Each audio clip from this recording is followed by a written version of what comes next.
I was just trying to create a star that said Tino in it, and coincidentally it ended up being a 9-point star, which is Celtic and symbolic for completion.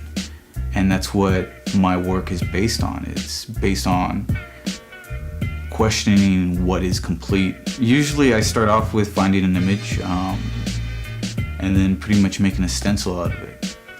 And then from that stencil I create the background and I choose which colors would represent that image properly.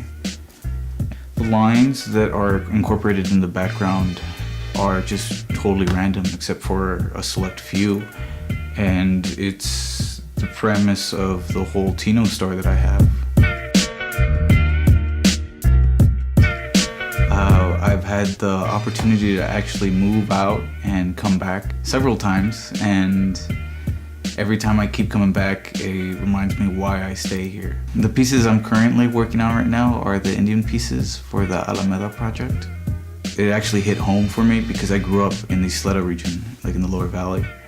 And I remember seeing the murals there, especially the one of the Virgen, the Guadalupe, like all the way down Zaragoza. I remember seeing that one like almost every day. And that's actually one of the murals that got me into the arts. So I kind of think it's funny that I'm coming back and I'm giving back to the same location that brought me up painting.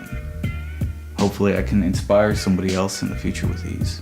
I chose to do the Indians because they wanted something that was symbolic to El Paso. They've been pretty much like been the underdog of El Paso, and they don't find the representation. Even though they have a voice, I don't feel like they're represented well in El Paso.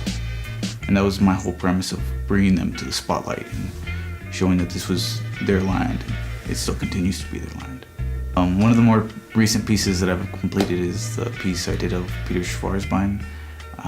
I did it as a form of thanks for all the things that he has helped me through the years as far as getting my name out there and bringing spotlight to me through collaborations with other artists and different projects. I know a big influence on my work have to be two major artists. One is a street artist named El Mac, and the second one is a fine artist named Chuck Close.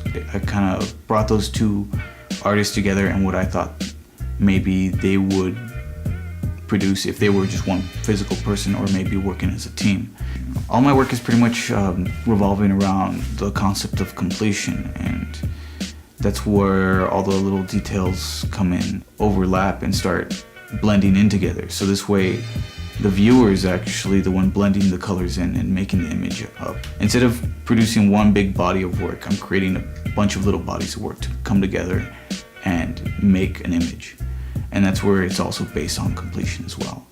So I'm not just painting an image onto a canvas, I'm also letting the viewer be a part of the project by having them mix the colors with their own eye.